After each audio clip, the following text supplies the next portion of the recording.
नमस्कार। मैं हेना प्रसून बहुत बहुत स्वागत करती हूँ आप सबों का अपने चैनल हेना प्रसून एस्ट्रोलॉजी में। आइए ज्योतिष के एक नए कार्यक्रम में आज चर्चा का विषय रहेंगे सूर्यदेव। जैसा कि हम सभी जानते हैं 17 अक्टूबर 2021 को लगभग दोपहर के 1 बजे सूर्यदेव राशि परिवर्तित कर रहे हैं और अब वो अपनी साइन ऑफ डेबिलिटी यानी अपने नीच राशि तुला राशि में प्रवेश करेंगे। अब ऐसा नहीं है कि आप नीच राशि में सूर्यदेव के प्रवेश को सुनकर डर जाएं और आपको लगे कि सब कुछ बुरा बुरा ही होने वाला है। बहुत सारी राशियों के लिए बहुत अच्छी स्थिति लेकर आए हैं सूर्यदेव। इसके पहले कि मैं चर्चा शुरू करूं, आप सबों से मैं निवेदन करूंगी कि आप मेरे चैनल को सब्सक्राइब करें और वीडियो को पसंद आने पर लाइक करें तथा वीडियो के लिंक को आप अपने फ्रेंड्स और फैमिली में शेयर करें। आइए अब सीधे चर्चा शुरू करूं। सूर्यदेव की एक छोटी सी भूमिका आपको मैं बता दूं कि सूर्यदेव हम सभी के लिए ऊष्मा और प्रकाश के सोर्स हैं और अगर कुंडली में ये बहुत अच्छी स्थिति में है तो वहां से देखिए हमें पावर पोजीशन में बहुत सारे अधिकार और प्रभुत्व डोमिनेंस इन सब की प्राप्ति होती है। और अगर सूर्य मजबूत हैं तो हमें नाम प्रसिद्धि प्रतिष्ठा आनन फानन में ही मिल जाती है। हमें या तो सरकारी नौकरी या बड़े पॉलिटिशियंस या पॉलिटिकल एरिना से बहुत लाभ प्राप्त होता है।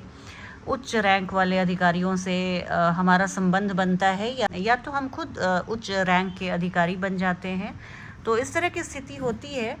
और इसके अलावा मैं एक बात और बता दूं कि मंगल ग्रह की राशि मेष राशि में सूर्य उच्च के होते हैं और तुला राशि में वो अपनी नीच अवस्था में आ जाते हैं। सभी हम 12 राशि वाले लोगों के लिए जो स्थिति बन रही है, जब नॉर्मल साल के इन महीनों में जब सूर्य देव अपनी नीच राशि में तुला राशि में आते हैं तो आप देखेंगे कि थोड़ी सी इन जनरल असंतोष की भावना लोगों में पनप सकती है। हमारा जो लाइन ऑफ कम्युनिकेशन होता है वो बहुत क्लियर नहीं होता है। हम अपने बातचीत को बहुत स्पष्ट ढंग से एक दूसरे को नहीं बता पाते। इसके अलावा आप अपने मान सम्मान को लेकर चिंतित हो सकते हैं या आपको लगेगा कि मैं जितना डिज़र्व करता हूँ उतना मुझे नहीं मिल रहा। इसके अलावा आप थोड़े से सेल्फ सेंटर्ड हो सकते हैं, आत्म केंद्रित हो सकते हैं। आपको ट्रैवलिंग की इच्छा जागृत हो सकती है। आप किसी नई संस्कृति नई जगह को देखना चाह सकते हैं। इसके अलावा आप देखिए तो एक चीज़ है कि आपके प्रयासों में थोड़ी सी अधिकता दिख रही है। इन जनरल आपको ऊर्जा या जीवन शक्ति में कमी का एहसास हो सकता है।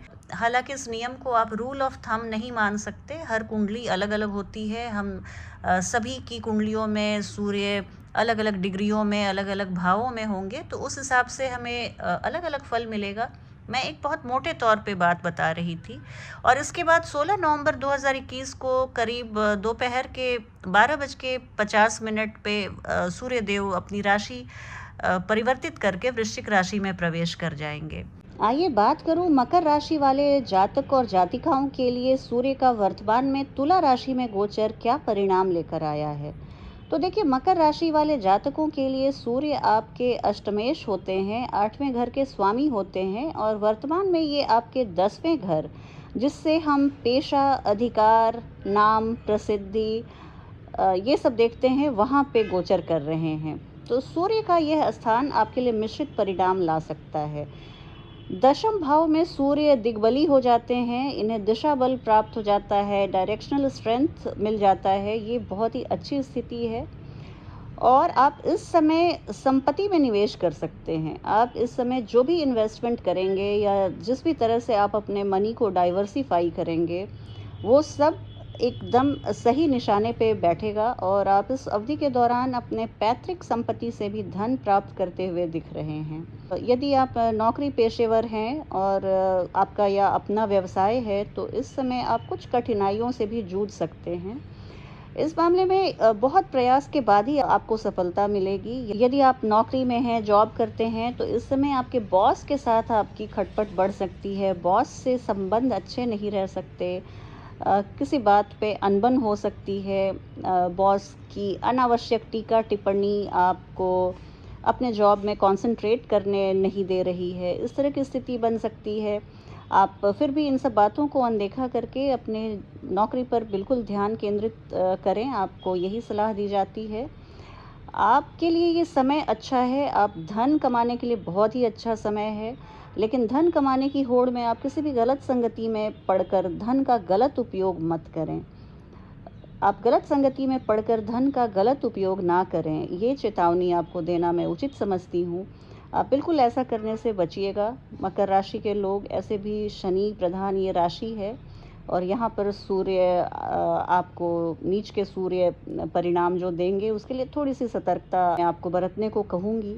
और आप अपने पिता के स्वास्थ्य पर विशेष ध्यान रखिएगा, क्योंकि इस समय उनकी तबीयत थोड़ी ख़राब हो सकती है, छोटी-मोटी बीमारियों, मौसमी बीमारियों के चपेट में आ सकते हैं। तो इस तरह अपने पिताजी के मेडिकल अटेंशन में आप कोई कमी मत रखिएगा।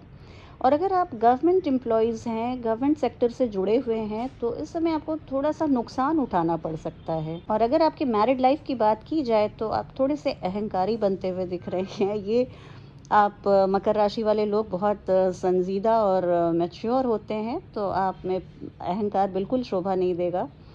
रिश्तों को आप इससे अपने एरोगेंस से प्रभावित मत होने दीजिए। अपने एरोगेंस, अपने ईगो पर आप बिल्कुल लगाम रख पाएँगे, ऐसी मुझे आशा है। और बस आर्थिक नुकसान आपको ना झेलना पड़े, इसके लिए मैं आपको कुछ ज़रूरत से ज़्यादा अलर्ट रहने की सलाह दूँगी।